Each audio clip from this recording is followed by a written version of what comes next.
things, and I've never seen anything like this. And I have, as you've mentioned, been to Pakistan many times. I came first because of the generosity the Pakistani people have shown the people of Afghanistan over the years, and as a host country.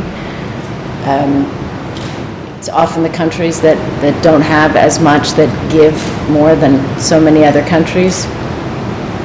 And now at this time we see it's the countries that cause less damage to the environment that are now bearing the brunt of the disaster and the pain and the death. I am absolutely with you in pushing the international community to do more. I feel like we say that often. We speak of aid appeals and relief and support, but this is something very, very different. I think this is a real wake-up call to the world about where we are at. The climate change is not only real and it's not only coming, it's very much here. And even as somebody who's been a part of humanitarian aid for years, we often look at a crisis and we think of how to solve it, what we can do, what to rebuild, or how to help the children, or food. And now we're in a situation like this where it is, the needs are so great, and truly every effort is either a life or death for so many people. Every current effort, and I've seen the Army, I've been with the Army and with my colleagues at IRC,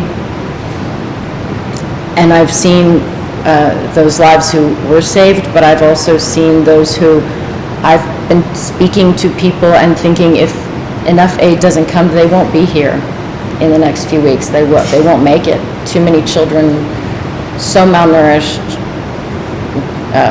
and then even if they make it through these next months with the winter coming and the destruction of the crops and the hard reality, I'm overwhelmed, but I don't even feel it's fair to say that because I'm not living this, so I just simply try to speak out and help.